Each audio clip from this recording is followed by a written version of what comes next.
Greetings, younglings, Padawans, and Jedi Knights.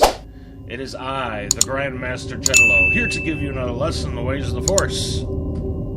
So today, we're going to be doing some more, well, not some more, we're going to be doing Dagon. Yes, by H.P. Lovecraft. This is another indie game. I mentioned to all of you that if I found more indie horror games, I will play them for you, and I will put them on the channel. So this is one I actually found, Dagon. It's actually on Steam, so I'll leave a link to it if you guys want to download and play it for yourself. But a couple things before we start here. Just want to let you know this channel is on the value for value model, so if you got any type of value from this, make sure you go ahead and give something of value back. It'll be in the, more on that in the description below, with your time, talent, or treasure. Read all that in the description below. Another thing, still a glitch going around where some people are being unsubscribed from YouTube channels. So make sure you're still subscribed to this channel. And if you're not subscribed, go ahead and subscribe. It costs you nothing, it's free. Anyway. I'm going to start this. I'm actually going to run through this twice. Not the whole thing twice. What I'm going to do is I'm going to do a silent mode with no commentary through the whole story.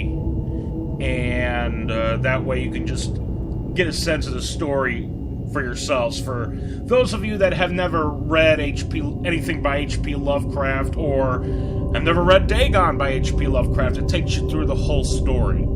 And then I'm going to come back. I'm not going to go through the whole story again, but what I am going to do is I'm going to just go through and show you where all the tree branches are and read you all the author's notes. So that way you guys don't have to sit through the whole damn thing twice. So, yeah. So anyway, I'm going to go ahead now and start with the silent run. So, here we go.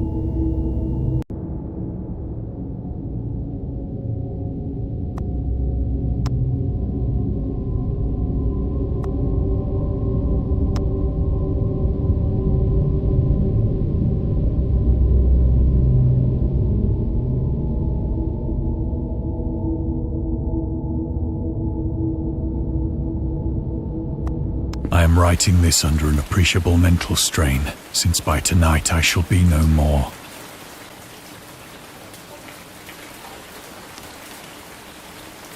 Penniless, and at the end of my supply of the drug which alone makes life endurable, I can bear the torture no longer, and shall cast myself from this garret window into the squalid street below. Do not think from my slavery to morphine that I am a weakling or a degenerate.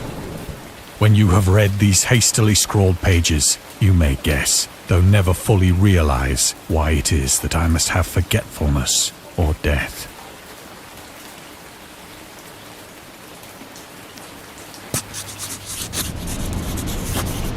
It was in one of the most open and least frequented parts of the broad Pacific that the packet of which I was supercargo fell a victim to the German sea raider.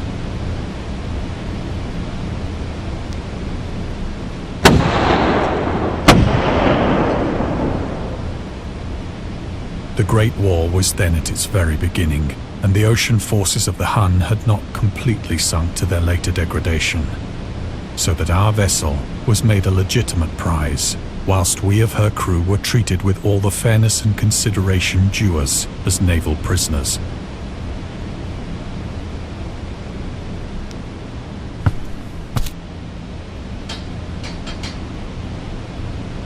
So liberal, indeed, was the discipline of our captors, that 5 days after we were taken, I managed to escape alone in a small boat with water and provisions for a good length of time.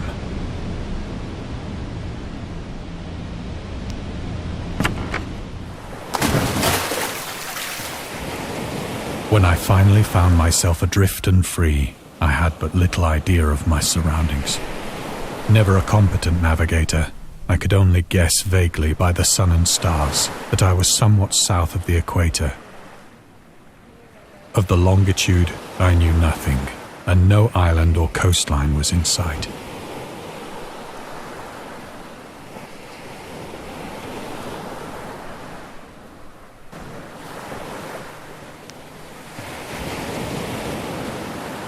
The weather kept fair, and for uncounted days I drifted aimlessly beneath the scorching sun, waiting either for some passing ship or to be cast on the shores of some habitable land.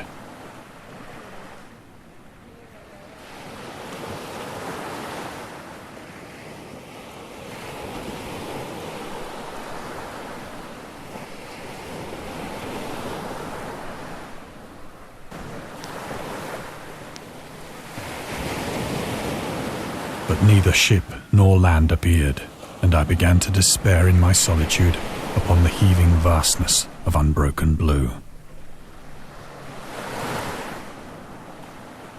The change happened whilst I slept. Its details I shall never know, for my slumber, though troubled and dream-infested, was continuous.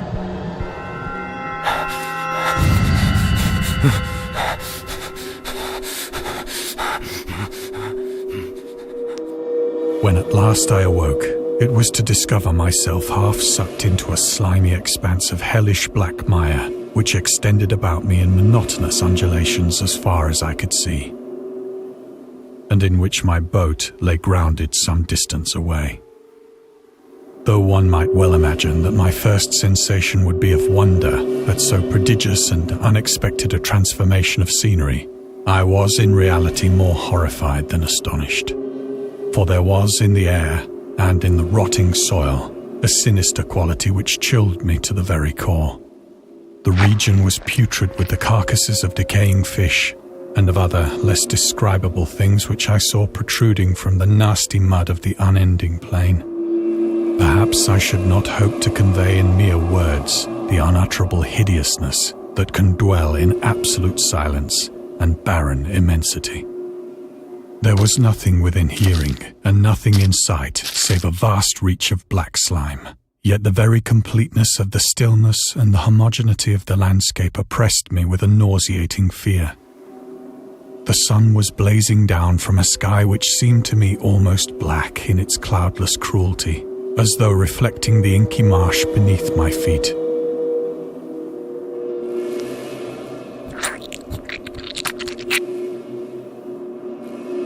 As I crawled into the stranded boat, I realized that only one theory could explain my position. Through some unprecedented volcanic upheaval, a portion of the ocean floor must have been thrown to the surface, exposing regions for which innumerable millions of years had lain hidden under unfathomable watery depths. So great was the extent of the new land which had risen beneath me, that I could not detect the faintest noise of the surging ocean, straining my ears as I might. Nor were there any seafowl to prey upon the dead things.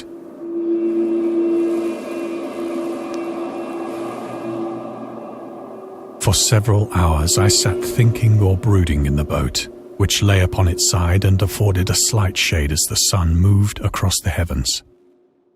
As the day progressed, the ground lost some of its stickiness and seemed likely to dry sufficiently for travelling purposes in a short time. That night I slept but little, and the next day I made for myself a pack containing food and water, preparatory to an overland journey in search of the vanished sea and possible rescue.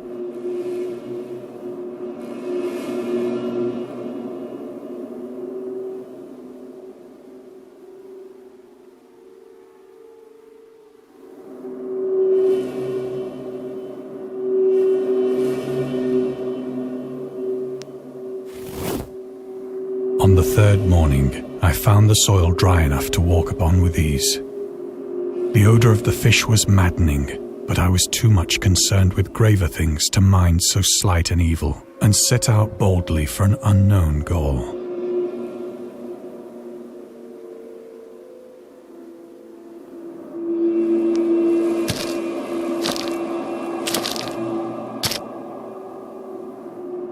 All day I forged steadily westward, guided by a faraway hummock which rose higher than any other elevation on the rolling desert.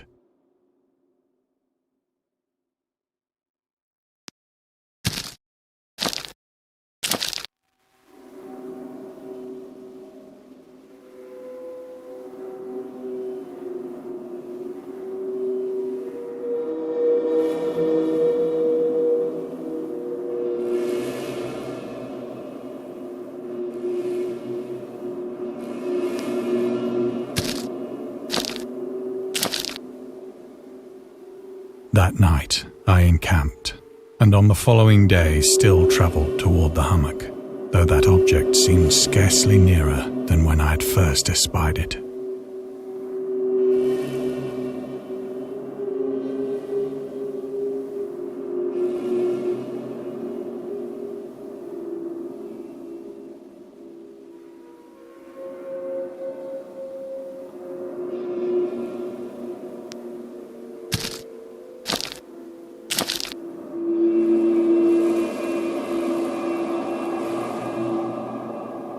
By the fourth evening, I attained the base of the mound, which turned out to be much higher than it had appeared from a distance.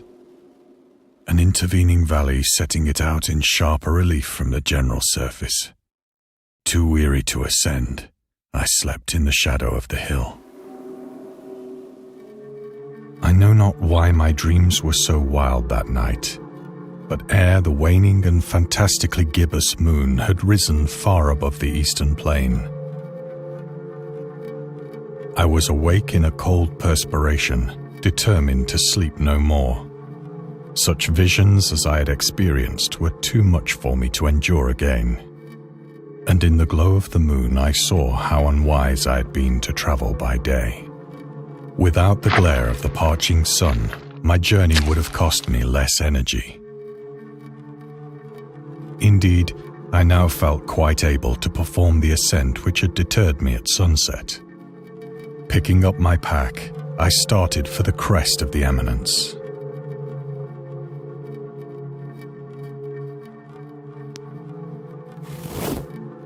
I have said that the unbroken monotony of the rolling plain was a source of vague horror to me, but I think my horror was greater when I gained the summit of the mound and looked down the other side into an immeasurable pit or canyon, whose black recesses the moon had not yet soared high enough to illumine. I felt myself on the edge of the world, peering over the rim into a fathomless chaos of eternal night. Through my terror ran curious reminiscences of Paradise Lost, and of Satan's hideous climb through the unfashioned realms of darkness. As the moon climbed higher in the sky, I began to see that the slopes of the valley were not quite so perpendicular as I had imagined. Ledges and outcroppings of rock afforded fairly easy footholds for a descent, whilst after a drop of only a few hundred feet, the declivity became very gradual.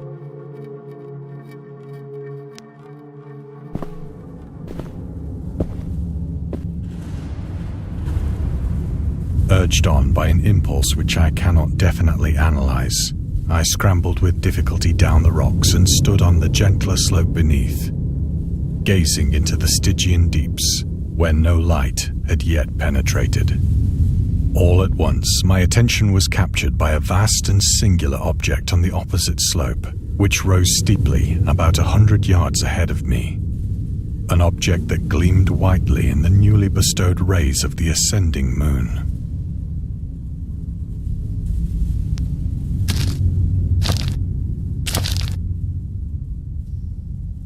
That it was merely a gigantic piece of stone, I soon assured myself. but I was conscious of a distinct impression that its contour and position were not altogether the work of nature. A closer scrutiny filled me with sensations I cannot express. For despite its enormous magnitude, and its position in an abyss which had yawned at the bottom of the sea since the world was young, I perceived beyond a doubt that the strange object was a well-shaped monolith, whose massive bulk had known the workmanship and perhaps the worship of living and thinking creatures. Dazed and frightened, yet not without a certain thrill of the scientist's or archaeologist's delight, I examined my surroundings more closely.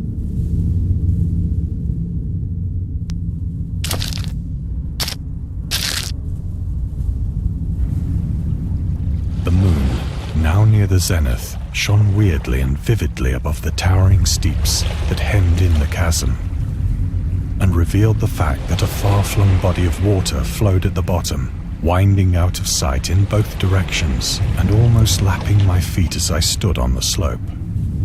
Across the chasm, the wavelets washed the base of the cyclopean monolith, on whose surface I could now trace both inscriptions and crude sculptures.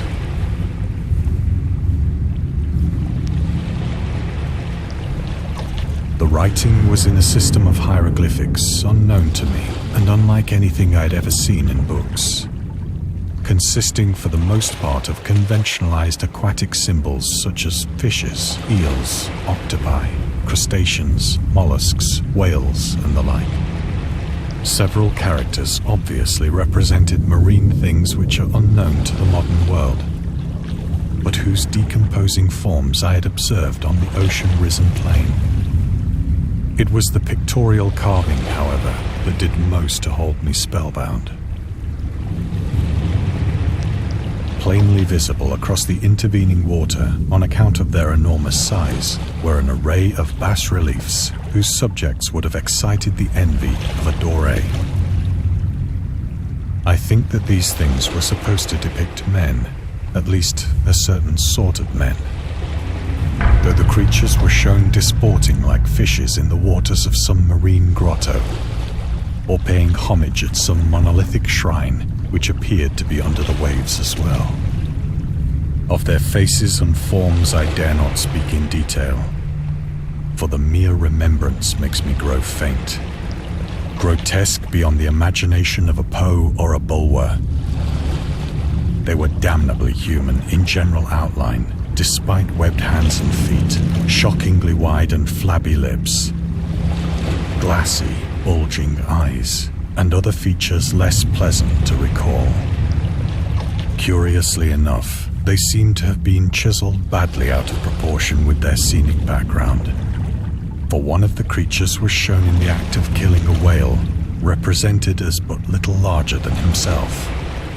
I remarked, as I say, their grotesqueness and strange size, but in a moment decided that they were merely the imaginary gods of some primitive fishing or seafaring tribe. Some tribe whose last descendant had perished eras before the first ancestor of the Piltdown or Neanderthal man was born.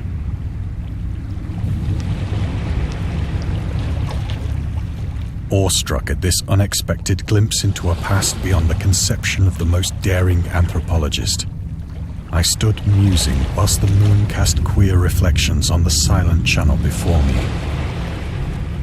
Then, suddenly, I saw it.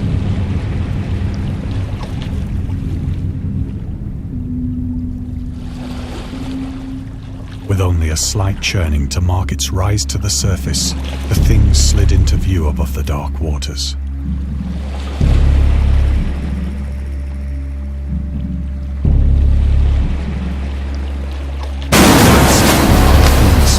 Loathsome, it darted like a stupendous monster of nightmares to the monolith.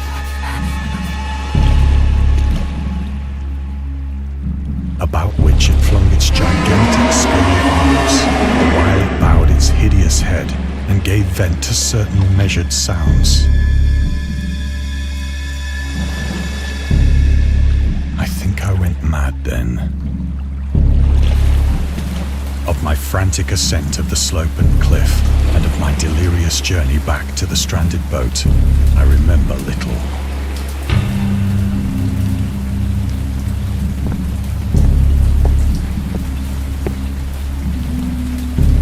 I believe I sang a great deal and laughed oddly when I was unable to sing.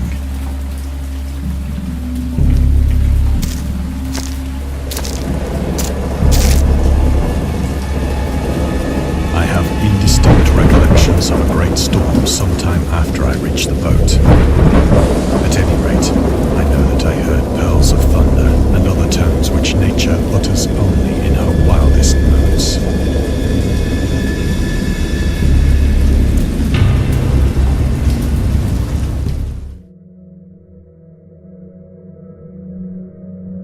When I came out of the shadows, I was in a San Francisco hospital, brought thither by the captain of the American ship which had picked up my boat in mid-ocean.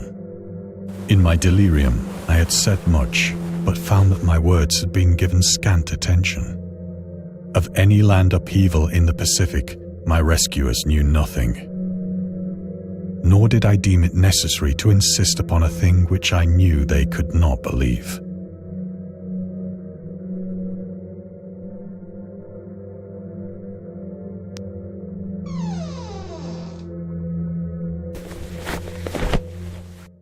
Once I sought out a celebrated ethnologist and amused him with peculiar questions regarding the ancient Philistine legend of Dagon, the fish god.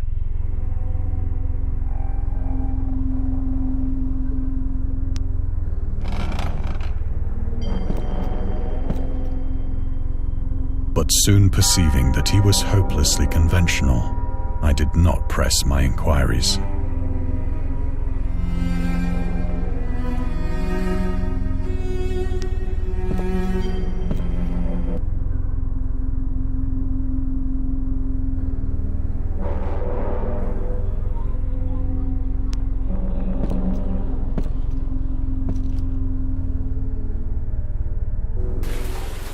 It is at night, especially when the moon is gibbous and waning, that I see the thing. I tried morphine, but the drug has given only transient surcease and has drawn me into its clutches as a hopeless slave. So now I am to end it all, having written a full account for the information or the contemptuous amusement of my fellow men.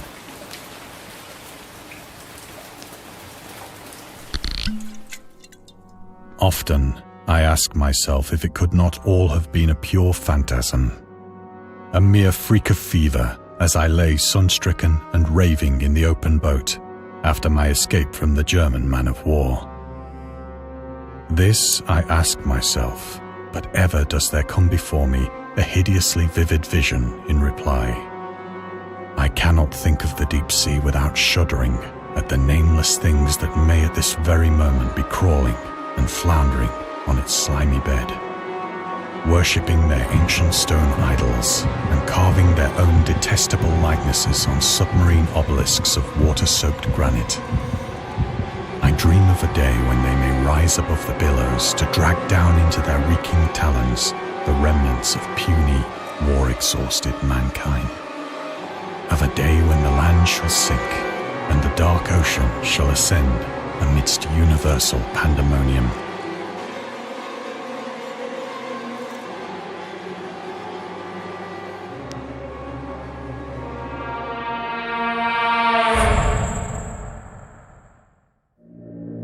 The end is near.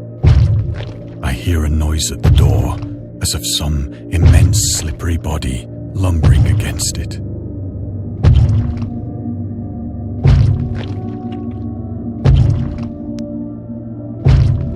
It shall not find me.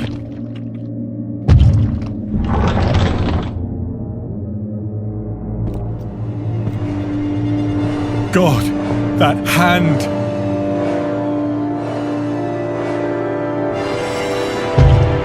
The window! The window!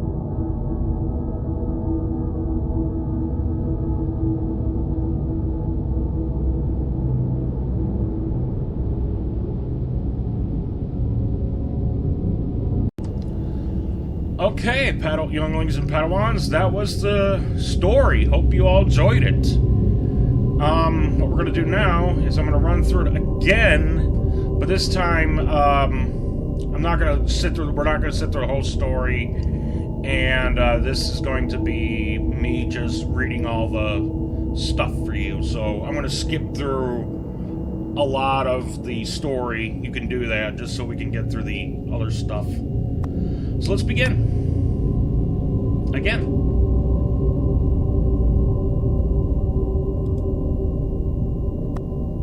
There we go. Sorry, no game will overwrite your...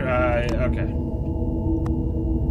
Okay, again. Dagon is a faithful interactive adaptation of H.P. Lovecraft's work, focused on story and atmosphere. You will not find difficult choices, action sequences, or inventory management here, and movement is limited to progressing through locations along with the plot. I am right. Okay, there's that. We don't need that. Here. Alright, Lovecraft's letters. As to letters, my case is peculiar. I write such things exactly as easily and as rapidly as I would utter the same topics in conversation. Indeed.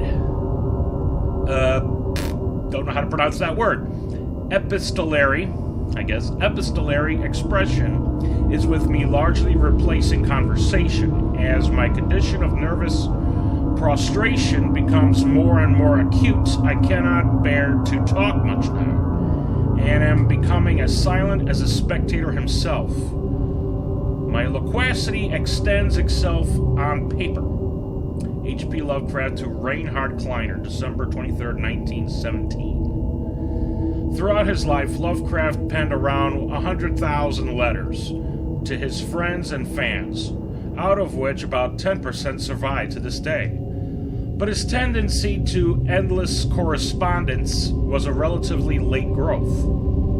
In youth, I scarcely did any letter writing. Thanking anybody for a present was so much of an ordeal that I would rather have written a 250-line pastoral or a 20-page treatise on the rings of Saturn. Selected letters, 1929 to 1931, H.P. Lovecraft. Lovecraft would often skip meals to afford postage. Collections of his correspondence have been published in various books, and selected letters can be found online. Some readers consider them his most important legacy. Penniless. Do not, when you... Here. Morphine.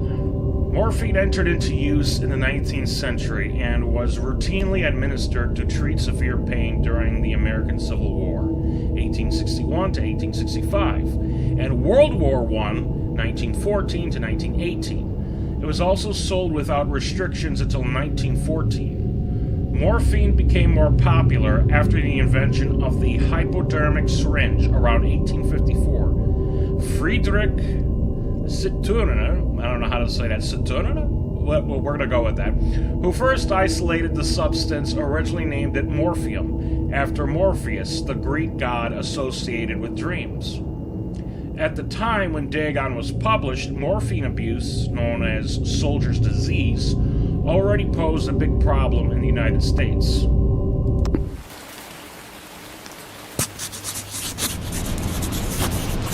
It was...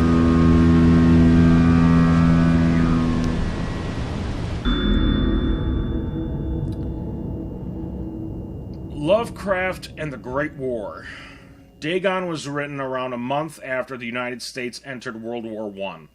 Lovecraft was actively interested in its course. He composed many poems in which he gave encouragement to soldiers and commented on the events unfolding in Europe. He tried to enlist in the army, which he mentions in one of the letters to Reinhard Kleiner.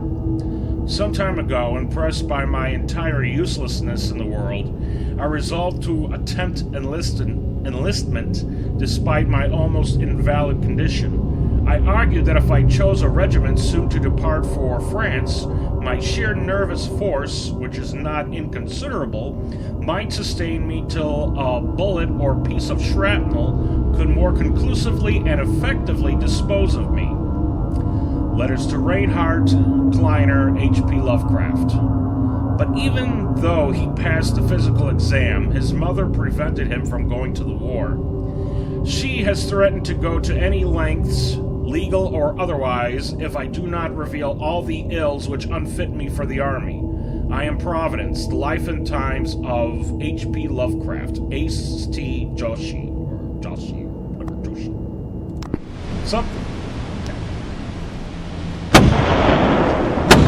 Gunshots. Gunfire. The Great War. So that... Okay, there's one here. The Huns.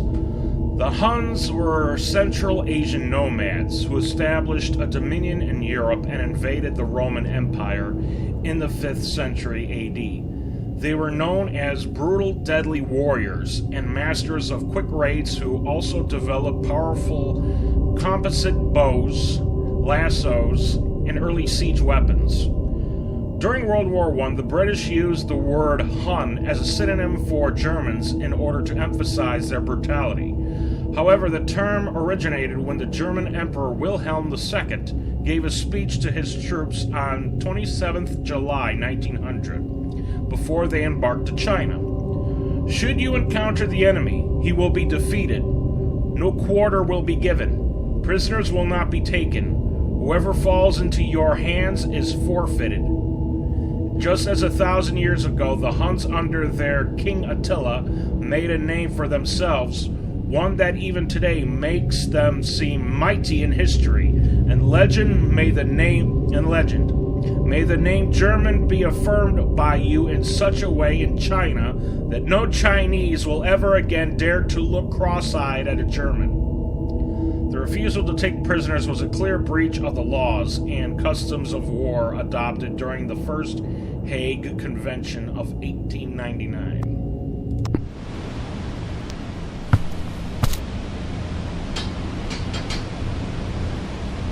So...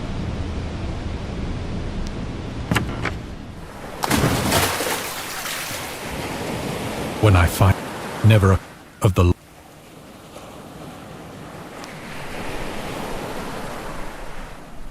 weather there. The return to short stories. Dagon was written in July 1917 and first published in 1919 in The Vagrant, an amateur magazine focused on the supernatural. The story is the first of his stories that introduced an element from the Cthulhu mythos, Dagon itself. A pagan cult worshipping Dagon later appears in The Shadow over Innsmouth, one of Lovecraft's most popular works. 1917 is also the year when he wrote The Tomb, a story about Jervis Dudley, a daydreamer who discovers a mysterious mausoleum in the woods by his house and becomes obsessed with it. These two works marked Lovecraft's return to short story writing after he burned most of his attempts at the genre 9 years prior and decided to concentrate on poetry. Lovecraft stated that it was his friend, William Paul Cook, a literary publisher and critic, who convinced him to start writing weird fiction again.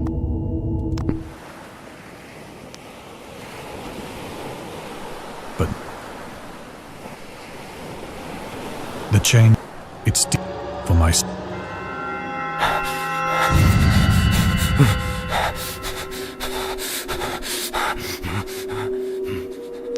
When at last, and in though for their the region was putrid with the carcasses of decaying fish and of other perhaps there was nothing within hearing and nothing in sight save a vast reach of the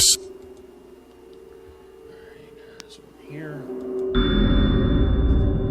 The origins of Dagon. Dagon seems to be inspired by Fishhead, a short novel by Irvin S. Cobb about unnatural affinities between a hybrid idiot and the strange fish of an isolated lake, supernatural horror in literature, H.P. Lovecraft. And Lovecraft's dream about a strange island emerging from the ocean and him crawling in the ooze that covered its surface. I dreamed that whole hideous crawl and can yet feel the ooze sucking me down.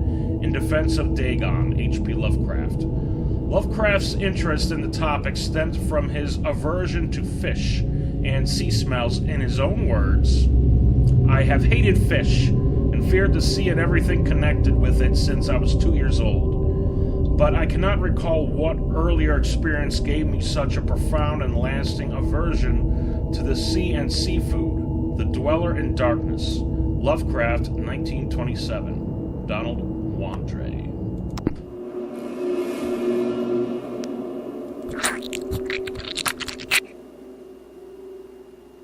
As I crawled through Norway. There. The mystery of volcanic islands. Volcanic eruptions sometimes result in the creation of islands. Most of them are transient and erode after some time, but some prove permanent. The Floating Pumice, porous rock created when superheated, pressured rock is ejected from a volcano, can move across long distances and transport barnacles and macroalgae that cling to it. In 2001, rafts of pumice created during the eruption of a volcano near Tonga, Polynesia, eventually reached Australia.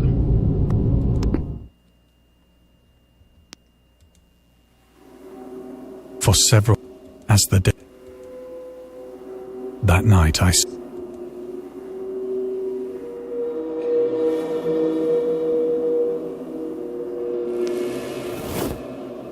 on the third, the ode.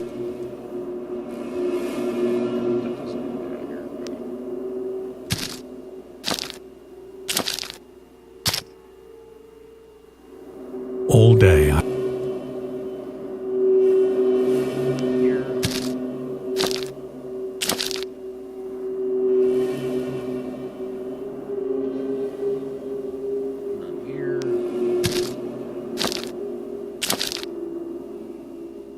that one here. The horrors of the ocean. The creator of the Cthulhu mythos in the fictional underwater city of R'lyeh was, or R'lyeh, I say R'lyeh, sorry, R'lyeh, same thing, was convinced that life could not exist at the bottom of the ocean because the water pressure would make it uninhabitable. Today we know that the darkest depths of the ocean are home to many peculiar organisms. The deepest dwelling fish we have discovered so far, the Mariana snailfish, can live about 8,000 meters, more than 26,000 feet below the ocean's surface. In never-ending darkness and at hellish crushing pressures, hundreds of times stronger than those found at sea level. Upon glancing at the modern photos of deep-sea creatures, such as the anglerfish, the fangtooth, or the viperfish, and their truly Lovecraftian characteristics, it's hard not to find some irony in this.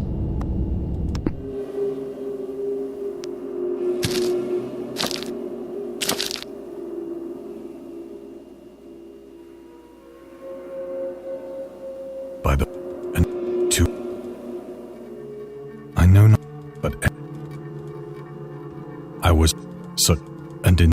Without the glare of the parching sun, my journey would have cost me less energy. Sorry, I couldn't skip In through that one. picking This one here. The Loner. Contrary to popular opinion, Lovecraft was not an ever-frowning, eccentric, grumpy loner. He considered himself to be a person who appreciated humor. Moreover, he would often meet with friends in his apartment or at various cafes in Brooklyn and Manhattan. At times, his social life was so intensive, his work could suffer for months. There was a point when he finally decided he needed to put an end to daily meetings and loitering in New York cafeterias and resorted to hiding at home and reading with the main room light turned off, pretending he wasn't there whenever a friend knocked on his door. He also had another method of deterring his guests, which involved greeting them in a bathrobe with an unmade bed visible in the background and piles of papers scattered across the floor.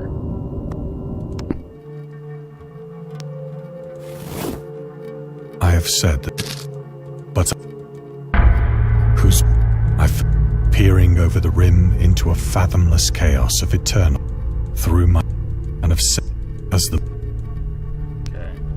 ledges and outcroppings of rock afforded fairly easy, whilst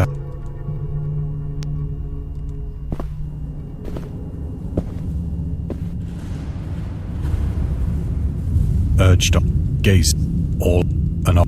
Skip through all this.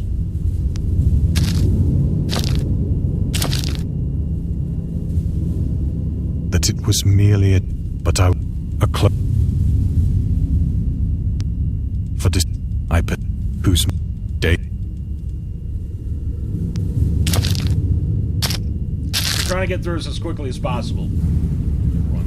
the moon and on the right several characters obviously represented marine things which are unknown to the modern, but whose it was. Storytelling methods. Dagon contains many themes and storytelling methods that Lovecraft developed in his later works, such as telling the story through carvings at the Mountains of Madness, the Nameless City, journals and characters' notes, the Shadow Out of Time, the Haunter of the Dark, islands emerging from the ocean, the Call of Cthulhu, or fictional beings and deities based on real events and mythologies, Mygo in The Whisperer in the Darkness.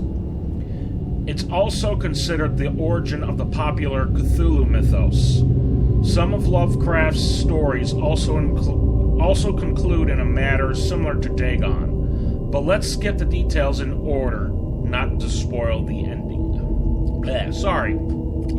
Trying to read all this. Plainly visible across the intervening water on account of their enormous size. I think, though the creatures were shown disporting like fish or pain of their, for them, grotesque beyond the imagination of a Poe or a Bulwer. They for one of the creatures was shown in the act of killing a whale, represented as but in some.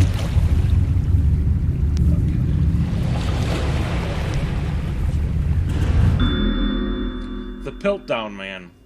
Lovecraft would often use the latest scientific discoveries as inspiration for his works.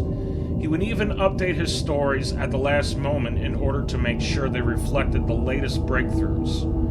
Unfortunately, this method was not without its flaws after Lovecraft's death. The Piltdown Man discovery mentioned in Dagon turned out to be a paleoanthropological fraud. In 1912, Charles Dawson, an amateur archaeologist, announced that he had discovered the missing link between ape and man, the fossilized remains of a previously unknown early human. Years later, they turned out to be a forgery, but by that point, the fraud had already managed to negatively affect the early research on human evolution. In the year when the discovery took place, the majority of the scientific community believed Dawson indeed found the missing link. In 1953, Time magazine published evidence proving that Dawson was a con man. It turned out that the fossils of the previously unknown early human consisted of a human skull, the jaw of an orangutan, and chimpanzee teeth. So that's some bullshit there for you there, Padawans.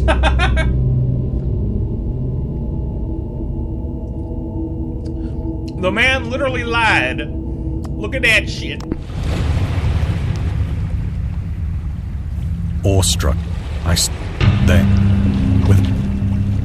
Here comes Dagon again. Come on, Dagon. Wasting time, buddy.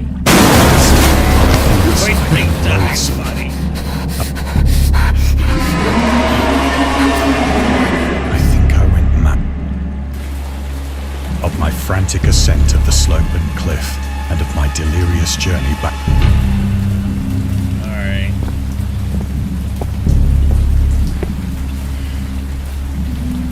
I believe.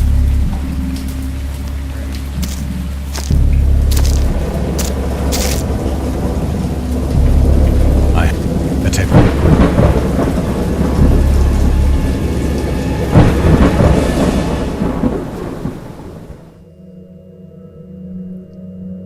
When I came out of the shadows, in my delirium, I had said much, but found that my words had been given of no. Okay, there's three. There's 1, 2, 3.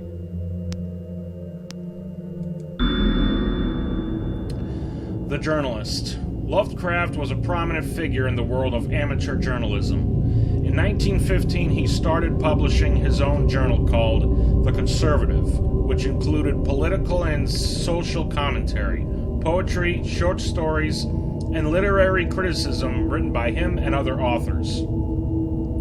Howard was a skilled wordsmith, but he also took criticisms to heart, which resulted in his decision to step away from writing poetry and concentrate on weird fiction again.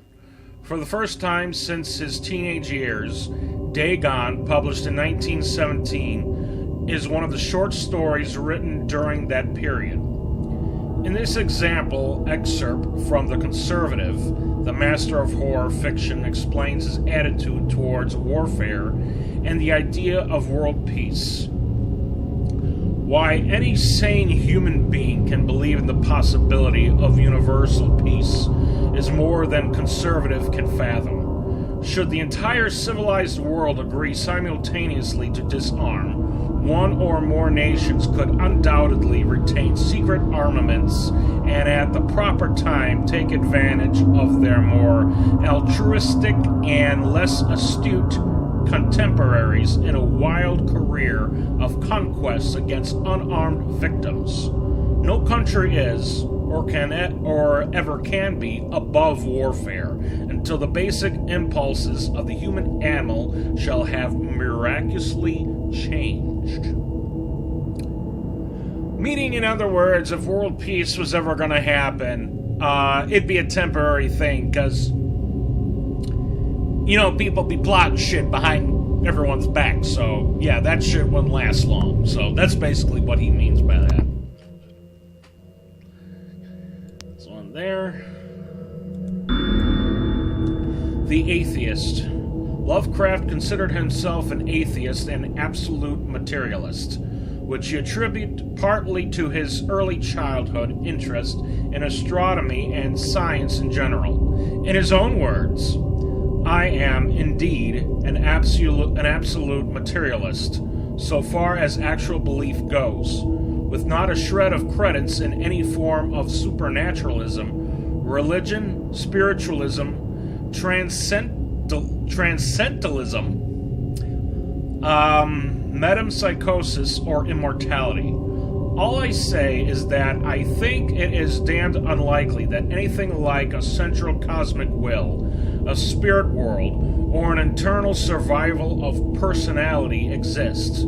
They are the most preposterous and unjustified of all the guesses which can be made about the universe, and I am not enough of a hair splitter to pretend that I don't regard them as errant and negligible moonshine. In theory, I am an agnostic, but pending the appearance of radical evidence, I must be classed practically and provisionally as an atheist.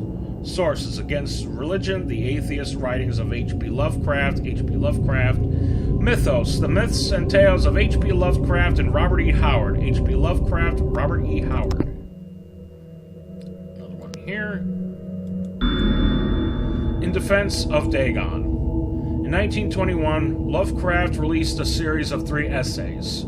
The Defense Reopens, The Defense Remains Open, and Final Words. later published as a collection titled In Defense of Dagon, in which he rebuked a series of criticisms directed at his works.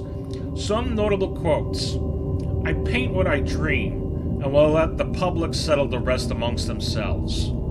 Mr. Monday asks, "The raison d'etre of Dagon, I will give it purely and simply to reproduce a mood.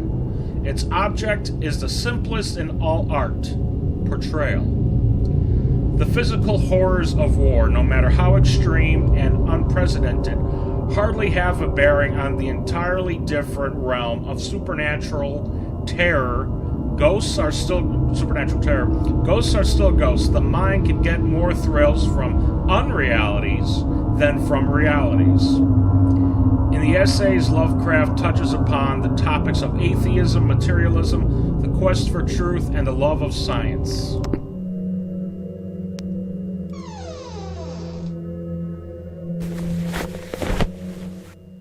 One side and a mute. Dagon was the main deity of the Philistines, worshipped throughout the Middle East as the ancient god of fertility and crops. In Hebrew, the word Dagon was a common noun for grain. The rulers of Akkad, Mesopotamia, chose him as the patron saint of their war conquests. He also appeared as the judge of the dead in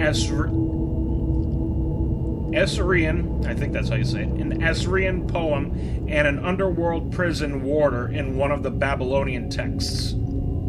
He is often mistakenly taken for a fish god due to the wrong interpretation of his name, as in Hebrew the word Dag means fish. In H.P. Lovecraft's works, Dagon is an underwater deity ruling over the deep ones, a humanoid race with fish traits that resides in the oceans. He is worshipped by a secret cult called the Esoteric Order of Dagon.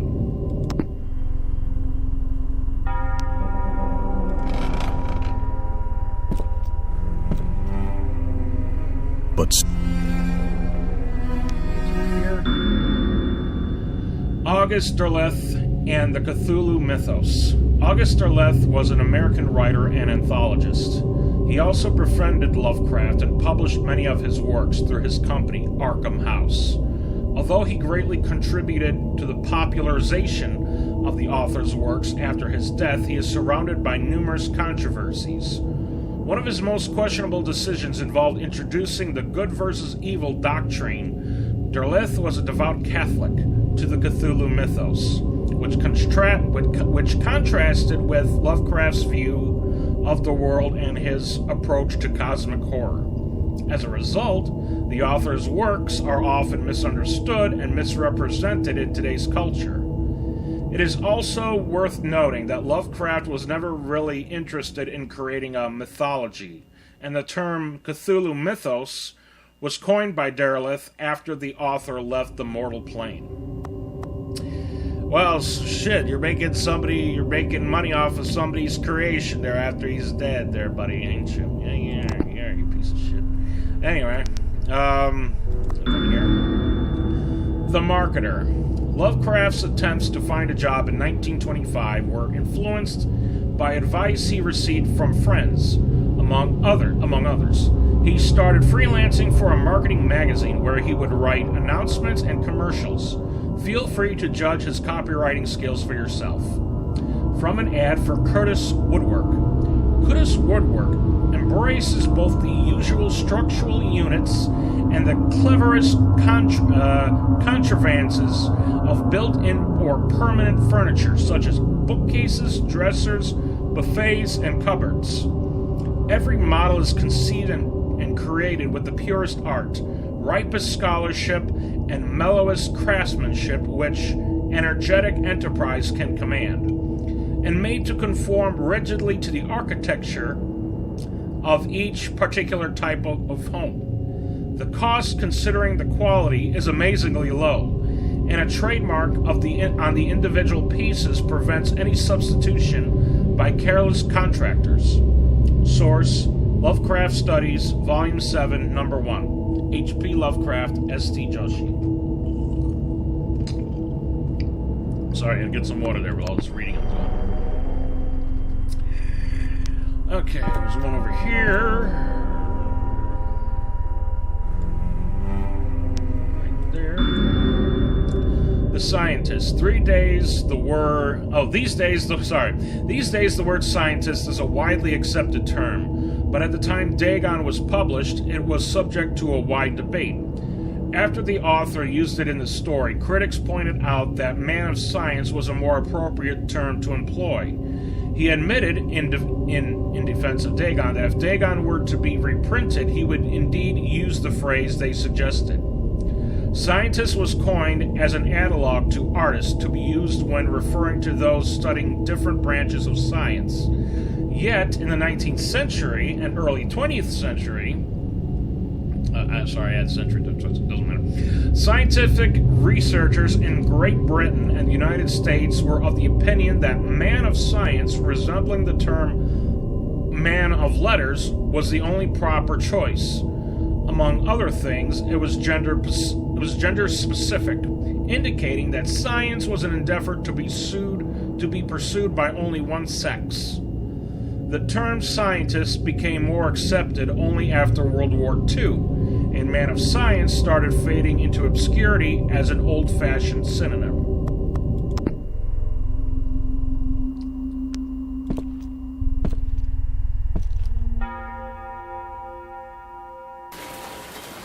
It isn't.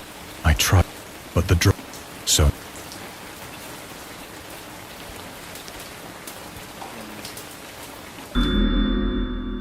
Lovecraft on tobacco and alcohol. Lovecraft hated tobacco, even though he used to smoke when he was 12, in order to look and feel like an adult. In his correspondence with friend Reinhard Kleiner, he claims that he quit as soon as he started wearing long pants. He also had a very strong opinion about alcohol, as evidenced by his letter to Zalia Brown, dated 13th February 1928. As for the matter of drinking, I have never tasted intoxicating liquor, and never intend to. Having a strong aesthetic disgust at anything which blunts or coarsens the delicate natural equipoise of the evolved human intellect and imagination. Drinking excited my personal repugnance, hence I don't drink. Let the herd do what they will. I am rather in favor of prohibition, the prohibition of anyone antisocial force as well as of any other. Source: The Spirit of Revision, Lovecraft's Letters to Zalia Brown, Reed Bishop, H.P. Lovecraft, Sean Brannery, Andrew Lehman, S.T. Joshi, or Josh, whatever, how you would say that. And the last one is here. Elder Sign. At another house where people were stirring, he asked questions about the gods, and whether they danced often upon Lyrian. But the farmer and his wife would only make the elder sign and tell him the way to Nur and Ulthar, the dream quest of unknown Kadath.